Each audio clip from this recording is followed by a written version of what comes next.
Mendengar? Selain beralaman প্রশংসা করতে পারিনি এবং পারব না।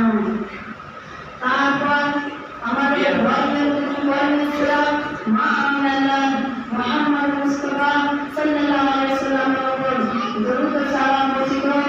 আল্লাহুম্মা সাল্লি আলাইহি ওয়া বারিক আলাইহি। আজকে আপনাদের সামনে যে বিষয়টি প্রমাণ করেছি সেটি হচ্ছে আত্মহত্যা ও তার শাস্তি। মহান আল্লাহ আমাকে আত্মহত্যা ও তার শাস্তির ব্যাপারে সঠিকভাবে বলার আর আপনাদেরকে শোনার সাথে সাথে আমার মনে প্রদান করেন। বলেন আমিন। বন্ধুগণ, আত্মহত্যা করা কাবিলে বড় না। অনেক সময় মানুষ রোগের তারিখ হয়ে জঘন্যতম কাজটি করে থাকে।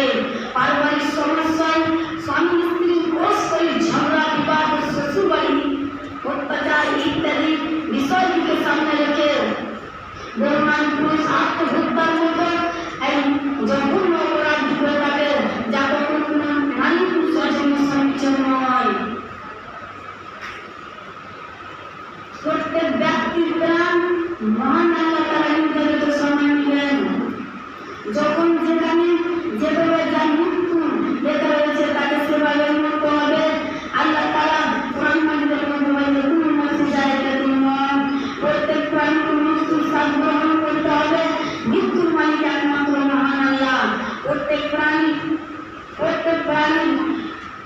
প্রাণী ব্যক্তির শাস্তি মহান আল্লাহ তাআলা নির্ধারিত সময় নেবেন। যখন